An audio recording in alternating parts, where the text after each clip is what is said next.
Hi, my name is Jennifer Hellinger and I'm a physician assistant injector, dermal fillers as well as neuromodulators. This is Eli. Eli, we just did your mid-face. You had 2 syringes of Restylane Lift in your mid-face. That should last you about a year. I just took the numbing off of your lips, both the lips as well as above the lips. Eli was concerned about some very fine lines above her lips that we're going to fill in today. Eli, you have really nice structured lips. They're just a little bit thin. I feel like they might have lost some volume over the course of the last 10 years. Is that fair to say? Mm-hmm. Okay. I'm using a combination of products for above your lip and your lips. I'm going to use Restylane Silk as well as Restylane Refyne, which is a newer product on the market. It is a very natural filler. It gives nice movement, and no one's ever going to know you had this done. Okay, so lips are uncomfortable, even with the best anesthetic. Sometimes it is a little sharp, it's little tiny bee stings. I'm not gonna lie, it's not terrible, completely tolerable.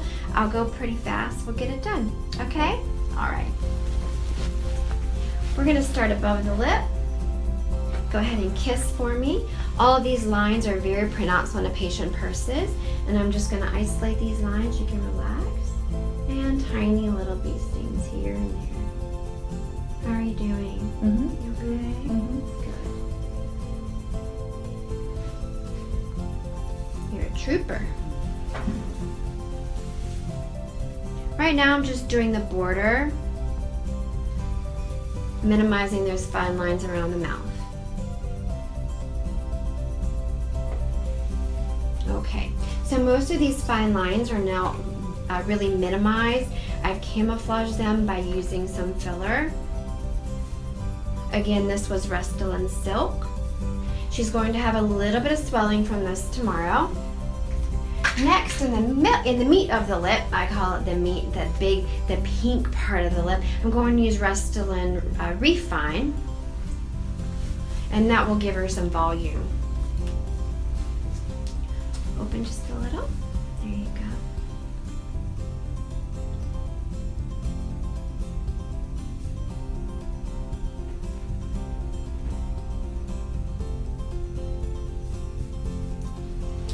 What I like to do is I like to stop when I've had about half a syringe in, especially for lips. Just have the patient take a look in the mirror and decide if this is the volume they were going for. And we just sort of assess whether proportionately this fits their face. That's really important because it's easy to get carried away when it comes to lips especially. They're very important.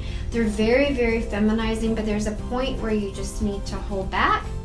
And sometimes you just need to go home and test them out and see if you like it, and then come back if you want a little bit more after some of the swelling has gone down.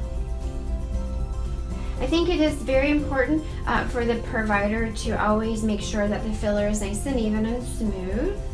Sometimes with lips, you can get an area where the filler aggregates, and if that were to happen, you should just take 2 fingers together as I'm doing and just gently smooth it out.